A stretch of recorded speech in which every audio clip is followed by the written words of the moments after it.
High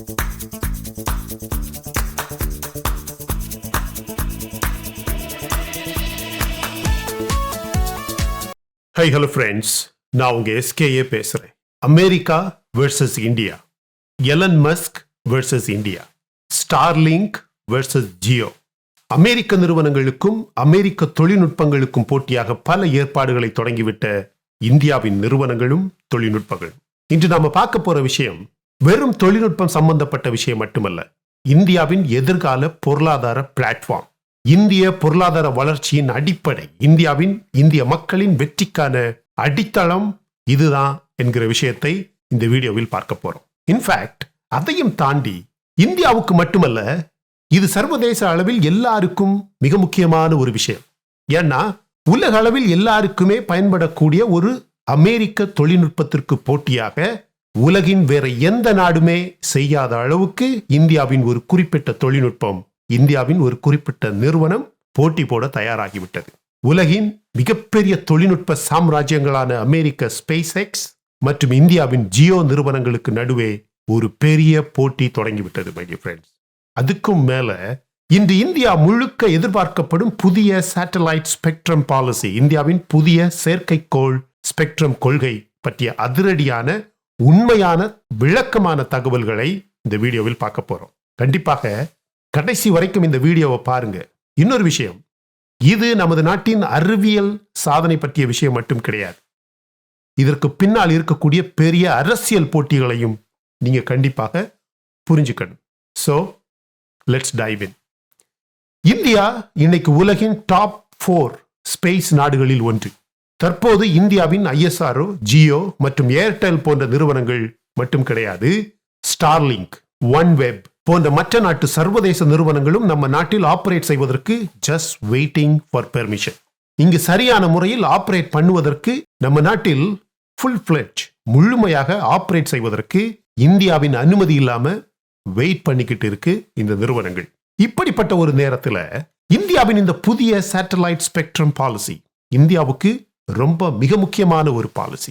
தற்போது இந்தியாவின் oil and gas சம்பந்தப்பட்ட முக்கியமான ஒரு பிரச்சனைக்கு பிறகு இருக்கக்கூடிய 2 மிக முக்கியமான சிக்கல்களில் இந்த சேட்டலைட் ஸ்பெக்ட்ரம் பாலிசியும் ஒன்று. இந்த புதிய சேட்டலைட் ஸ்பெக்ட்ரம் பாலிசி வழியாக நம்பர் 1, இந்தியாவின் நாவிக் GPS திட்டம் இன்னும் பெரிய அளவில் வலுப்படுத்தப்படும். நம்பர் 2, புதிய 5G மற்றும் 6G satellite internet connections and services இந்தியாவுக்கு மிக வேகமாக தொடங்கப்படும். நம்பர் 3, எலன் மஸ்கின் ஸ்டார்லிங்க் மாதிரியான இன்டர்நேஷனல் நிறுவனங்கள் இந்தியாவுக்குள் அனுமதிக்கப்பட்டால் இந்தியாவில் இருக்கும் முகேஷ் அம்பானியின் ஜியோ போன்ற இந்திய நிறுவனங்களுக்கு பலத்த போட்டி உருவாகும். அப்படி ஒரு போட்டி வந்தால் இந்திய சந்தைக்கு அது மிக முக்கியமான ஒரு போட்டி, அது மிகவும் நல்லது. முக்கியமாக இந்திய பொதுமக்களுக்கு, சாதாரண மக்களுக்கு அது மிக மிக நல்லது. எப்படின்னு பார்ப்போம். 2 வாரங்களுக்கு முன்பு secret behind India's per capita income ரியாலிட்டின்னு ஒரு வீடியோ நாம பதிவு பண்ணியிருந்தோம், ஞாபகம் இருக்கா? அந்த வீடியோவுக்கும் அந்த கான்செப்டுக்கும் இதுக்கும் மிகப்பெரிய ஒரு கனெக்ஷன் இருக்கு. சோ அமெரிக்காவின் எலன் மஸ்க் வெர்சஸ் இந்தியாவின் அம்பானி, அமெரிக்காவின் தொழில்நுட்பம் வெர்சஸ் இந்தியாவின் தொழில்நுட்பம். ஏன் அமெரிக்காவும் இந்தியாவும் போட்டி போட தொடங்கிவிட்டது? இவர்கள் இருவருக்கிடையில் இருக்கும் போட்டியின் பின்னணி என்ன? எலன் மஸ்கின் ஸ்டார்லிங்க் சேட்டலைட் இன்டர்நெட் திட்டம் உலக அளவில் பலரும் ஆச்சரியப்படும் அளவில் பெரிய அளவில் பாப்புலர் ஆகிவிட்டது, பெரிய அளவில் பயன்படுகிறது. அதுதான் உண்மை. The fastest and the cheapest internet in the world.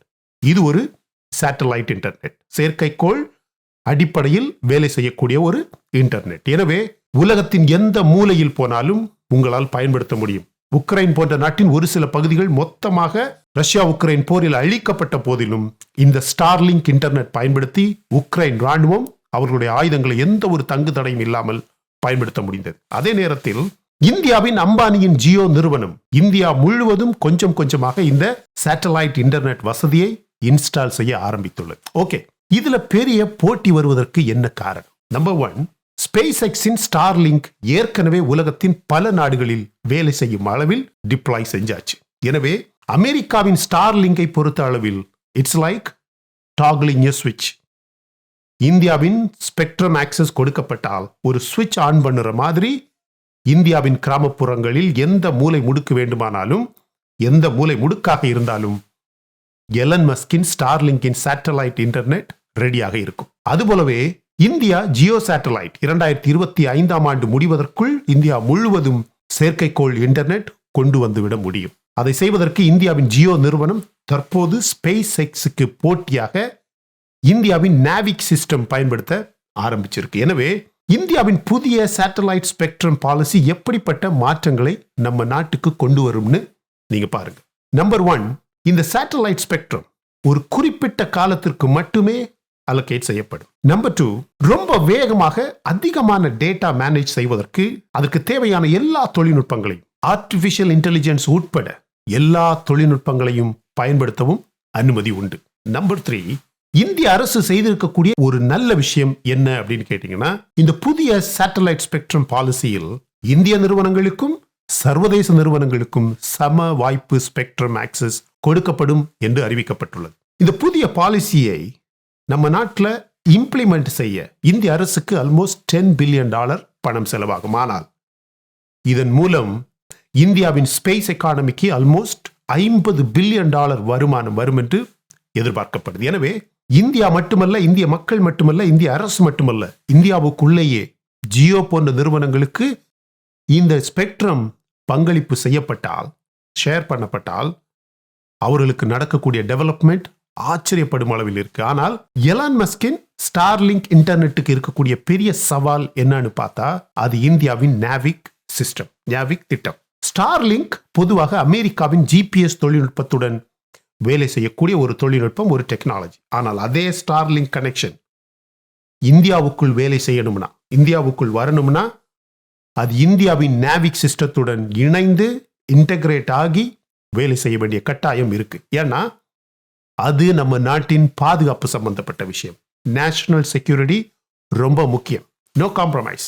NavIC system இது இந்தியாவை அமெரிக்கா மற்றும் மற்ற மொத்த உலக நாடுகளும் பயன்படுத்தக்கூடிய ஜிபிஎஸ் திட்டங்களில் இருந்து தனித்துவமாக நிறுத்தக்கூடிய இந்தியாவின் மிக முக்கியமான ஒரு ப்ராஜெக்ட். இந்தியாவின் ஜியோ மற்றும் அமெரிக்காவின் ஸ்டார்லிங்க் இந்த நாவிக் சிஸ்டம் பயன்படுத்தி சேட்டலைட் இன்டர்நெட்டை வெற்றிகரமாக இம்ப்ளிமெண்ட், அதாவது இன்ஸ்டால் செய்துவிட்டால் இந்தியாவுக்கு இது மிகப்பெரிய வருமானம் ஈட்டக்கூடிய ஒரு புதிய சந்தையை உலகம் முழுவதுமாக உருவாக்கிவிடும். எனவே எலன் மஸ்கின் ஸ்டார்லிங்க் இந்தியாவின் இந்த திட்டத்தை பாதிக்காமல் இந்தியாவின் நாவிக் சிஸ்டம் பயன்படுத்தி இந்த சேட்டலைட் இன்டர்நெட்டை இன்ஸ்டால் செய்ய முடியும் என்றால் மட்டுமே ஸ்டார்லிங்கை இந்தியாவுக்குள் அனுமதிக்க முடியும். இதற்காக இந்தியாவின் DRDO மற்றும் ISRO இணைந்து ஒரு சில புதிய திட்டங்களை, தொழில்நுட்ப மேம்பாட்டுகளை கொண்டு வர தயாராக இருக்காங்க. ஆனா அதற்கு மாறாக அமெரிக்காவின் ஸ்டார்லிங்க் போன்ற தொழில்நுட்பத்தை இந்தியாவில் அனுமதிக்க கூடாது அல்லது அனுமதிக்க முடியாது என்று சொல்லக்கூடாது. ஏனென்றால் இந்தியா போன்ற நாட்டில் இருக்கக்கூடிய மக்கள் தொகை கணக்கில் காம்படிஷன் ரொம்பவும் முக்கியம், ரொம்பவும் தேவை, அத்தியாவசிய தேவை. இது இஸ்ரேல், டென்மார்க், ஸ்வீடன் போன்ற சந்தை கிடையாது. இந்திய சந்தை ஒரு சில மில்லியன் மக்கள் தொகை, சரியான கார்ப்பரேட் டாக்ஸ் விகிதம், ஆல்மோஸ்ட் சமமான பெர் கேபிட்டா இன்கம். எனவே பெரிய அளவில் மக்களிடம் அங்க ஈக்குவாலிட்டி பார்க்க முடியும். So poverty rate is very very less எங்க இந்த மாதிரியான நாடுகளில். ஆனால் இந்தியாவில் காம்படிஷன் என்பது, போட்டி மார்க்கெட் என்பது அத்தியாவசிய தேவை. ஆனால் அந்த காம்படிஷன் சைனா போன்ற பொருளாதாரத்தில் இருந்து நமது நாட்டுக்குள் வராமல் இருந்தாலே போதும். ஃபார் எக்ஸாம்பிள், இந்தியாவில் ஸ்டார்லிங்க் போன்ற நிறுவனங்களை அனுமதிக்கவில்லைன்னு நம்ம வச்சுக்குவோம். இந்த சேட்டலைட் இன்டர்நெட்டை பொறுத்த அளவில் ரிலையன்ஸ் ஒரு மோனோபாலி ஆகிவிடும், தனிக்காட்டு ராஜா மாதிரி ஆகிவிடும். ஒரு ஆண்டுக்கு $50 பில்லியன் சந்தையில் போட்டியே இல்லாமல் ஒரு தனி நிறுவனம் 140 கோடி மக்களுக்கு இந்த சேட்டலைட் இன்டர்நெட் சர்வீசஸ் சப்ளை செய்யும் போது அதனுடைய லாபம் மொத்தமாக ஒரு தனிநபருக்கு போவது மட்டுமல்லாமல் பிரைசிங் காம்படிஷன் இல்லாமல் போய்விடுகிறது. இதனால் பெரிய அளவில் பாதிக்கப்படுவது நமது நாட்டு அரசும் கிடையாது, இந்த நிறுவனமும் கிடையாது. மாறாக அதானி நிறுவனம் வைக்கக்கூடிய ரேட்டு தான் ஃபைனல் ரேட், அம்பானி நிறுவனம் வைக்கக்கூடிய ரேட்டு தான் ஃபைனல் ரேட். எனவே இதனால் பாதிக்கப்படுவது பொதுமக்கள். முதலில் குறைந்த டாரிஃபில் தொடங்குவது போல தொடங்கி அது ஒரு தவிர்க்க முடியாத எசென்ஷியல், இந்த சர்வீசஸ் மக்களுக்கு அத்தியாவசிய தேவையாக மாறிய பிறகு அதை ஒரு பெரிய சப்ளை அண்ட் டிமாண்ட் சிக்கலாக மாற்றி அதனுடைய பிரைசிங் ரேஞ்சை பெரிய அளவில் அதிகரித்து அதனால் வரக்கூடிய மொத்த லாபமுமே ஒரு அதானி, அம்பானி போன்ற பணக்காரர்களுக்கு மட்டுமே போகுது. இதனால் அதிகமான செலவுகளை சந்திப்பது யாரு? சாதாரண பொதுமக்கள், நீங்களும் நான். அதனால்தான் இந்தியாவின் 50% சொத்து 10% பணக்காரர்களிடமும் வெறும் 27% சொத்து 90% பொதுமக்களிடமும் இருக்கு. இப்படித்தான் பொதுமக்களின் per capita income and life style நம்ம நாட்டில் பாதிக்கப்படுது. ஆனா அதே நேரத்தில் ஒரு கம்பெனிக்கு பதிலாக 3-4 ஆப்ஷன்ஸ், 3-4 நிறுவனங்கள் நம்ம நாட்டில் வரும்போது பிரைசிங் குறையுது, குவாலிட்டி காம்படிஷன் அதிகமாகுது. அது பொதுமக்களின் வாழ்க்கை தரத்தை இன்னும் பெட்டர் ஆக்குது. ஆனா அரசுக்கு நம்ம நாட்டுக்கு வருவது almost same income. In fact Jio போன்ற ஒரே ஒரு நிறுவனம் இருக்கும்போது உள்நாட்டு நிறுவனம் என்ற சப்சிடி, டீரெகுலேஷன், குறைந்த கார்ப்பரேட் டாக்ஸ் அப்படின்னு எல்லா வழிகளிலும் அரசுக்கு வருமானம் குறையுது. ஆனா அந்த பணம் யாருக்கு போகுது? தனிநபருக்கு, அம்பானி, அதானி போன்ற நிறுவனத்திற்கு மட்டும் போகுது. ஆனா அதே அந்த பணம் மக்களுக்கு பிரைசிங் என்ற முறையில் ரீடிஸ்ட்ரிபியூட் செய்யப்படுவதே கிடையாது. லாபம் முக்கியம், ஒத்துக்கிறேன். பட் அதற்காக காம்படிஷனே இல்லாமல் ஒரே ஒரு தனிநபர் மக்களுக்கு வேற எந்த ஒரு ஆப்ஷனுமே இல்லாத வகையில் லாபம் சந்திப்பது நம்ம நாட்டு மக்களுக்கு 140+ crore மக்களின் முன்னேற்றத்திற்கு நல்லதே கிடையாது. கண்டிப்பாக நல்லது கிடையாது மை டியர் ஃப்ரெண்ட்ஸ். எனவே ஸ்டார்லிங்க் போன்ற நிறுவனங்களை இந்தியா நமது நாட்டுக்குள்ள அனுமதிக்கணும். ஆனால் அவர்கள் நேவிக் சிஸ்டம் தான் பயன்படுத்தியாக வேண்டும் என்ற குறிக்கோளில் ஒரே பிடியாக இருக்க வேண்டும். எனவே இந்தியா எதிர்காலத்தில் என்ன செய்யணும் அப்படின்னு கேட்டா, இந்த புதிய சேட்டலைட் ஸ்பெக்ட்ரம் பாலிசி நம்ம நாட்டில் வெற்றி அடையணும்னா ஒரு சில முக்கியமான நடவடிக்கைகள் இந்திய அரசு கண்டிப்பாக எடுக்கணும். சட்ட ரீதியான பாதுகாப்பு, national security is our top priority. சர்வதேச நிறுவனங்களின் நடவடிக்கை, வரக்கூடிய அயல்நாட்டு நிறுவனங்கள் இந்தியாவின் தகவல் பாதுகாப்பு, கம்யூனிகேஷன் செக்யூரிட்டி, நேஷனல் செக்யூரிட்டி பாதிக்காத வகையில் அவர்கள் செயல்படணும். 2, முன்னேறிய அயல்நாட்டு ஒப்பந்தங்கள், சைனா தவிர அமெரிக்கா, ரஷ்யா மற்றும் ஜப்பான் போன்ற நாடுகளுடன் கூட்டு முயற்சி, ட்ரேட் பார்ட்னர்ஷிப் கண்டிப்பாக தேவை, கண்டிப்பாக செய்யணும். 3, செயற்கைக்கோள் பராமரிப்பு கண்டிப்பாக செய்யணும். அதிகமான சேட்டலைட்ஸ் டிப்ளாய் செய்யறது மட்டுமல்ல, அது ஒரு பக்கம், ஆனால் அதன் பராமரிப்பு ரொம்ப முக்கியம். ஃப்ரெண்ட்ஸ், இந்த புதிய சேட்டலைட் ஸ்பெக்ட்ரம் பாலிசி பொருளாதார ரீதியாக, முக்கியமாக ஸ்பேஸ் எக்கானமி என்று வரும்போது இந்த திட்டங்கள் இந்தியாவை நிச்சயமாக உலக நாடுகளின் முன்னிலையில் கொண்டு நிறுத்தும். ஆனா இந்த வருங்காலம் நிஜமாக வேண்டுமானால் நம்ம ISRO, DRDO போன்ற அமைப்புகளும் நமது அரசும் அதிகமான பொறுப்பெடுத்து பொருளாதார திட்டங்களுக்கு ஏற்றாற்போல நடவடிக்கைகளை செய்யணும். இந்த கொள்கை, இந்த சேட்டலைட் இன்டர்நெட் பாலிசி இந்தியாவுக்கு சாதகமா அல்லது கெடுதலா அப்படின்னு கேட்டா, என்னுடைய தனிப்பட்ட கருத்து, கண்டிப்பாக இது இந்தியாவுக்கு மிகப்பெரிய ஒரு வளர்ச்சி மை டியர் ஃப்ரெண்ட்ஸ். ஸ்டார்லிங் வரட்டும், ஸ்டார்லிங் மாதிரியான வேற எந்த நிறுவனங்களும் வரட்டும், ஆனா சைனா நிறுவனங்கள் மட்டும் நம்ம நாட்டில் வராமல் இருந்தாலே போதும். போட்டி அதிகமாகணும். உள்நாட்டு நிறுவனங்களும் போட்டிக்கு முந்திக்கிட்டு வந்து போட்டி போட்டு பெஸ்ட் குவாலிட்டி, பெஸ்ட் சர்வீஸ் அப்படின்னு கொடுக்கணும். பிரைசிங்கை குறைக்கணும்.